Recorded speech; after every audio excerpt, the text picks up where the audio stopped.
How many indoor or potted plants have you had challenges with? I imagine probably quite a few. I know I definitely have. I've yo-yoed between being a kill them with kindness kind of plant owner to then underwatering, until I figured out the watering schedule that worked for me and these guys. There's not one answer for how often you should water or even the best method of watering. The best advice I can give you to reform your plant murdering habits is to learn when your plant is giving you the signs, like wilting leaves or dry soil shrinking away from the sides of the pot. To water your plants, there's a few methods you can try, like top watering with a deep saucer. This method works via the soil soaking up the water into the pot and is helpful to prevent things like fungus gnats, because the top inch of the soil will always remain dry and therefore unsuitable for them to lay their pesky eggs.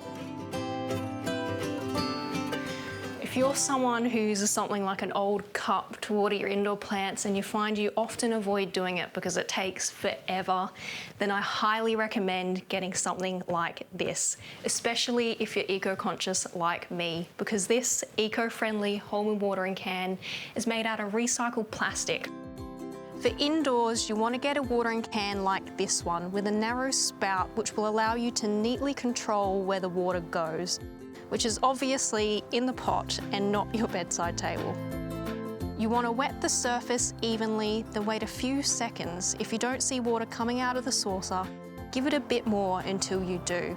I like this top watering method because I know the roots are getting an even soaking right the way through the pot. When the seasons change, you want to keep an eye out for the first stage of wilt. You'll notice your watering days will be more frequent in the warmer months. The range of sizes means you can match the can specific to how many plants you're watering, saving yourself time running back and forth from the tap. And the 4 unique colours means you'll have one to suit any room. Remember, each plant is different and learning your watering schedule takes time. So if you have a few plant casualties along the way, please don't beat yourself up about it. Stick to your indoor or potted plant passion, utilise equipment that works for you, and don't forget to tell your plants you love them.